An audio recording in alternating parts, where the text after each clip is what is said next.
बिस्मिल्लाहिर्रहमानिर्रहीम, अस्सलाम वालेकुम। मैं हूं ईसा नकवी, मेरे साथ फैसल राजा साहब मौजूद हैं। दो चीज़ें बड़ी अहम हैं जो मैं ज़रूर यहाँ पर कह दूं कि एक जो डिफेंस ऑफ पाकिस्तान है, when it comes between India and Pakistan, ये जो सियासी मामलात हैं, सियासी लड़ाइयाँ, ये फिर चली जाती हैं पसे पुश्त। अब जाहिर है कि एक ओपिनियन डिवाइडेड है और एक बड़ी स्ट्रॉन्ग राय मौजूद है। पाकिस्तान की अफवाज, पाकिस्तान का दिफा कितना अहम है और जो जिस इदारे के करने का काम है कि आप सियासत नहीं, आपका काम जो है, और वो माजी में हमने देखी हैं मिसालें कि किस भरपूर अंदाज से होता रहा है। लेकिन आज ये सवाल दोबारा शद्दोमद के साथ हमारे सामने मौजूद है। लेकिन एक बात फिर जहन में रखिएगा कि पोटेंट फोर्स, आज हम प्रोग्राम में भी इसको डिस्कस कर रहे थे, एक पोटेंट आर्मी, एक तवाना किस्म की फ़ौज क्यों ज़रूरी है। जब हम एग्ज़ाम्पल देखते हैं ना बांग्लादेश की, जब हम श्रीलंका की, जब हम भूटान की, मालदीव्स की, नेपाल की, बर्मा की यानी म्यांमार की, तो हमें यह पता चलता है कि इंडिया ने जो चौधरी के तरीके से इस ख़त्ते में एक हेजमॉन, रीजनल हेजमॉन के तौर पर ऑपरेट करता है, उसने हर हमसाये को बुली किया है, हर हमसाये को ज़ेरे दाम लाया है। और इस किस्म के किसी भी इंसिडेंट के ज़रिए पाकिस्तान के ऊपर हमले का जवाब बनाना बहुत आसान है। अब ये सवाल है कि ये कोइंसाइड कर रहा है राजा फैसल साहब, ये कोइंसाइड कर रहा है किन चीज़ों से। हम माजी में देखें चिटी सिंहपुरा का वाक़या, टेरर बोर्ड, पार्लियामेंट हमला, उड़ी इंसिडेंट, पठानकोट, कोई इलेक्शन के करीब होता है, कोई अमरीकी सदर के दौरे के करीब होता है, कोई नायब सदर के, कोई इंडियन वज़ीर ख़ारजा के दौरे के वक्त होता है, कोई नरेंद्र मोदी के उड़ी इंसिडेंट की बात कर रहा हूँ, अक़वाम मुत्तहिदा जनरल असम्बली के इजलास से पहले होता है। ये जो सारी टाइमिंग है ये फिर अगेन से इंडिकेट करती है दोबारा से कि जब इंडिया दोबारा से अमेरिका की एक नज़र करम अगेंस्ट चाइना, वो चाहता है कि हमें टैरिफ की बंदिशों से भी आज़ाद कर दो, हमें फ़लाँ तक टेक्नोलॉजी भी दे दो, फ़लाँ असलहा भी दे दो। इसकी टाइमिंग कितनी अहम है। और ये जो बात चल रही है कि इंडिया जो है वो इस परहैप्स ट्राइंग कि हम ज़रा अपने लगे हाथों S-400 मिसाइल डिफेंस सिस्टम और राफेल तैयारों का भी टेस्ट कर लें। देखिए, उससे पहले ऑब्वियसली अगर वो राफेल तैयारे भेजेंगे तो पाकिस्तान ने भी अपना डिफेंस सिस्टम जो है वो उसको पहले टेस्ट करना है। वो पाकिस्तान भी फुली प्रिपेयर्ड बैठा हुआ है। क्या राफेल क्रॉस कर पाएगा? क्या वो पाकिस्तान के डिफेंस सिस्टम को क्रॉस कर पाएगा? ये एक बहुत बड़ा मुहिम्मा है। वो राफेल गिरवाने का रिस्क लेंगे। पिछली दफा तो मोदी जी ने कहा था राफेल होता तो हम क्या से क्या कर जाते। इस दफा तो राफेल भी हैं। इस दफा अगर उनके पास राफेल हैं, Su-30s हैं, सबको अगर वो यहाँ पे पाकिस्तान में लाके तो उनको को टेस्ट करना चाहते हैं तो आ जाएं, टेस्ट करें। पाकिस्तान भी फिर अपने डिफेंस सिस्टम को टेस्ट करेगा और फिर पाकिस्तान मुंह तोड़ जवाब देगा। पाकिस्तान के पास भी PL-15 मौजूद है, J-10C के साथ लगा हुआ है। पाकिस्तान के पास भी थंडर्स मौजूद है, पाकिस्तान के पास भी F-16 मौजूद है, वॉर हार्डन्ड है। फरवरी 2019 में प्रूव किया कि पाकिस्तान मुंह तोड़ जवाब दे सकता है। और पाकिस्तान जो है, पाकिस्तान एयरफोर्स जो है वो इंडियन एयरफोर्स से 10 साल आगे कहीं मौजूद है और इंडियन एयरफोर्स बहुत पीछे है। लिहाजा अब उन्होंने अगर जहाज ये ले लिए हैं तो शायद वो ऑप्टिक्स चेंज करने में ऑन द पेपर्स वो कामयाब हो गए होंगे। लेकिन ईसा, मैं आपको एक बात बता दूं, it's not the gun that matters, it's the man behind the gun that matters. और मेरी नजर में हमारे पाकिस्तान की जो गन है उसके पीछे जो मैन बैठा होता है वो ये जानता है कि मैंने लड़ना कैसे। क्या इंडियन इस दफा भी अभिनंदन जैसे मैन को भेजेगा? क्या इंडियन इस दफा भी चाय पीने के लिए पाकिस्तान में गिरना पसंद फरमाएंगे? ये ऑप्टिक्स जो हैं इनको भी उनको जहन में रखना चाहिए। जहां तक बात है कि ये इस दफा इन्होंने क्या क्यों करने की कोशिश की, JD वैंस जो कि ऑब्वियसली इस वक्त इंडिया में मौजूद थे, उनकी मौजूदगी में इन्होंने बेसिकली क्या किया कि जी इस दफा बॉलीवुड की मूवी नहीं बनाई, इन्होंने जी न्यूज का और जी जो टीवी है इनका, उसका एक ड्रामा बनाने की कोशिश की है, सास बहू वाला, जिसमें कि ये शो करने की कोशिश की है कि JD वैंस साहब देखें हम आपके ससुराल होते हैं और आपकी यहाँ पे मौजूदगी में आपके देखें ना आपके सालों के साथ क्या किया जा रहा है। तो मेरे ख्याल में उन्होंने ये करने की कोशिश की है, उसको इमोशनल करने की कोशिश की है। लेकिन ये भूल जाते हैं कि कोई भी प्रेसिडेंट और कोई भी वाइस प्रेसिडेंट अगर किसी भी मुल्क का दौरा कर रहा होता है, वहां पे उसके साथ बहुत बड़ी तादाद में FBI भी मौजूद होती है, CIA की भी उसको सपोर्ट मौजूद होती है। जो कुछ भी इस वक्त इंडिया में उन्होंने ये करने की कोशिश की, I am pretty much sure CIA के पास भी उसकी कोई ना कोई तहकीकात मौजूद होंगी और FBI के पास भी वो कोई ना कोई तहकीकात मौजूद होंगी।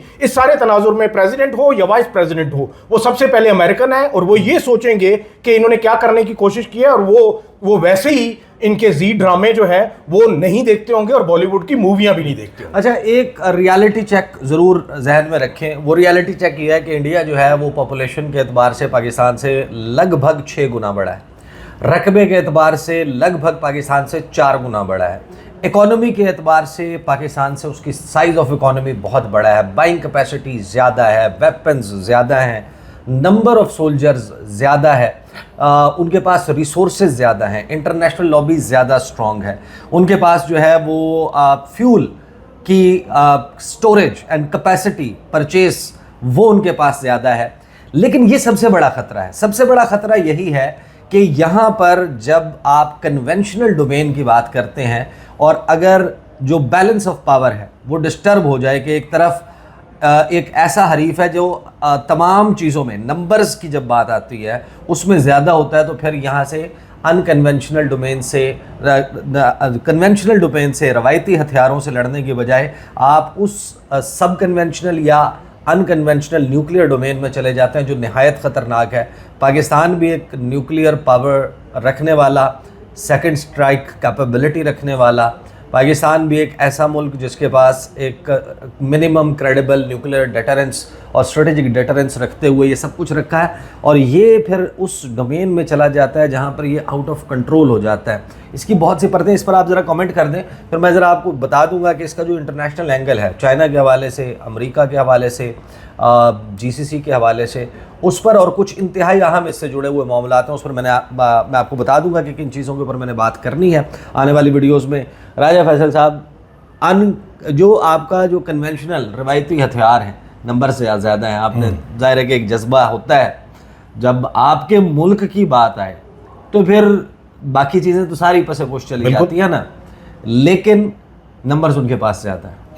देखिए उनके पास सोल्जर्स भी ज़्यादा है, उनके पास असलहा भी ज़्यादा है, उनके पास पैसा भी ज़्यादा है, उनकी इकोनॉमी का साइज़, उनका लैंड मास, उनके नंबर ऑफ, उनकी पॉपुलेशन, दुनिया का सबसे बड़ी आबादी वाला मुल्क है, फॉल्ट लाइन्स भी उनकी हमसे ज़्यादा है, सब कुछ है।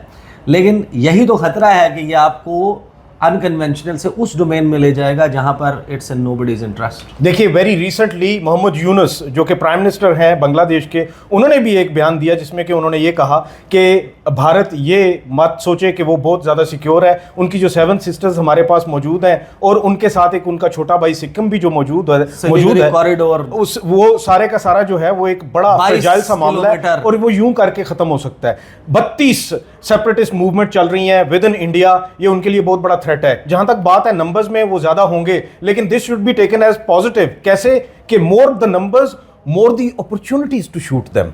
एंड अगर इस हवाले से मैं अक्सर एक बात करता होता हूँ, इस हवाले से मेरा एक बहुत मशहूर जो मैंने एक कॉल बोला था वो ये था कि शेर इक्का दुक्का ही होते हैं, शेर इक्का दुक्का ही होते हैं, और ये जो होते हैं ना कुत्ते और ये जो होते हैं ना लगड़ बगड़, ये होते हैं ढेर सारे, लेकिन वो काम नहीं कर सकते जो कि शेर कर सकता है। शेर करता है जुर्रत का मुजाहिरा, इधर पाकिस्तान से होगा जुर्रत का मुजाहिरा, और जो शेर के मुकाबले में लगड़ बगड़ और कुत्ते हैं वो जुर्रत का मुजाहिरा नहीं कर सकते। और मेरी नजर में इसको पॉजिटिव लेके अगर उनके पास ज्यादा हथियार हैं तो ये ज्यादा अपॉर्चुनिटी गर्दाननी चाहिए कि we have more options to shoot them down. लेकिन कुछ चीज़ें जिन रियलिटी चेक्स के ऊपर मैंने आने वाली वीडियोस में भी बात करनी है कि ये सारे इंसिडेंट्स होते हैं जो इंडिया के मैंने गिनवाए और पाकिस्तान के ऊपर धड़ाधड़ इल्ज़ाम लग जाता है, पाकिस्तान को बदनाम भी कर देते हैं, पाकिस्तान को एपिसेंटर ऑफ टेररिज्म भी करार दे देते हैं, और उसका जवाब जिन्होंने देना है, दासू 1 अटैक होता है, दासू 2 अटैक होता है, जाफर एक्सप्रेस का इंसिडेंट होता है, उसके बाद सानिया APS की बात कर लें, मेहरान बेस का अटैक है, चाइनीज़ कौंसलेट कराची पर हमला है, उसके बाद PC गवादर पर हमला है, कोयटा सरीना की पार्किंग में जो बॉम्बिंग हुई थी चाइनीज़ एम्बेसडर को टारगेट करने के लिए, पाकिस्तान को इंटरनेशनल इन्वेस्टर के लिए नो गो एरिया बनाने का मामला हो, EU डिसइंफो लैब जहां पर इंफॉर्मेशन क्रिएट करके उसको लॉन्डर करके उसको पाकिस्तान के ख़िलाफ़ प्रोपेगेंडा के लिए इस्तेमाल करना होता है, उसका काउंटर करना है शहबाज शरीफ साहब की सरकार ने। मैं प्रैक्टिकली मैंने आज तक किसी हुकूमत को इतना जो है वो लेटा हुआ नहीं देखा। हमारे वज़ीर दिफा सुबह दोपहर शाम आप उन्हें 10 मरतबा फ़ोन करके कहें कि इमरान खान के ख़िलाफ़ बयान देना है, वो खड़े होते हैं। हमारे कान अब तरसते हैं कि ये राजनाथ सिंह को जवाब किसने देना है, या अमित शाह को जवाब किसने देना है, जयशंकर को जवाब किसने देना है, नरेंद्र मोदी को जवाब किसने देना है, एक के बाद एक सक्सेसिव उनके जो लोग रहे हैं, उनके दफ्तर खारजा से लेके आपको नज़र आता है एक विजिबल चेंज। पाकिस्तान की मौजूदा हुकूमत needs to step up its efforts. आपके पास इर्रेफ्यूटेबल अनडिनाइबल रिपोर्ट्स मौजूद हैं, डॉसियर्स मौजूद हैं, फ़ोन कॉल्स के रिकॉर्ड्स मौजूद हैं, अकाउंट के नंबर्स मौजूद हैं, दिल्ली से, इंडिया के कौन कौन से बैंक से अफ़गानिस्तान में किस किस अकाउंट में कितने पैसे ट्रांसफ़र हुए, जलालाबाद के कौंसलेट में क्या हुआ, कंधार में क्या हुआ, कहाँ पर BLA के ट्रेनिंग कैंप्स बनाए गए, किस जगह पर मजीद ब्रिगेड को जो है वो फंडिंग और असलहा फराहम किया जाता है, इन सब को इसको हाईलाइट किसने करना है, इसके ऊपर बात किसने करनी है, इसके हवाले से कुछ इंतहाई अहम तफसीलात इंशाल्लाह मैं रखूँगा। Faisal, you want to add something? या I just wanted to add कि मेरी नज़र में आपने बहुत अच्छा एक पॉइंट रेज किया है। ये अपोजिशन पार्टी हो या फिर ट्रेजरी बेंचेस हों, इस वक्त एक चीज़ का ख्याल रखना चाहिए कि वो आपसी जो लड़ाइयाँ हैं जिसकी वजह से कि भारत को ये लगता है कि वो शायद इस दफ़ा कामयाब हो जाएगा, ये भारत को मुंह तोड़ जवाब देने का वक्त है। और मेरी नज़र में जब भी कोई हमारी तरफ आपस में तो चलें, छोटी मोटी लड़ाइयाँ होती रहती हैं। जवाब तो दिया था फरवरी 2019 में, अब देखते हैं। हाँ, और आपसी लड़ाइयाँ तो होती रहती हैं, लेकिन एक चीज़ हमेशा याद रखनी चाहिए कि जब भी मुल्क के ऊपर, जब भी नेशन के ऊपर किसी की नज़रें आ जाएं तो उसका जवाब मुंह तोड़ जवाब देना चाहिए। मैं यहाँ पे आखिरी बात 72 घंटे, ये जो राजा साहब आप बताना मेंशन करना भूल गए कि इस वक्त जो आपने मुझे आकर बताया कि जो इस वक्त चल रही है इंफॉर्मेशन, बिल्कुल, और उसमें जो बात चल रही है कि next 72 hours are very crucial, क्योंकि जब तक डिप्लोमेसी का एक बड़ा एफर्ट नहीं हो जाता, एक क्वाइट जो जैसे कहते हैं कि प्रिएम्प्टिव डिप्लोमेसी का एफर्ट नहीं हो जाता, वो भी इंटरनेशनल पावर्स की तरफ से, ये ख़तरा बहरहाल मौजूद है कि अगले 72 घंटे में कोई बहुत बड़ा मिसएडवेंचर।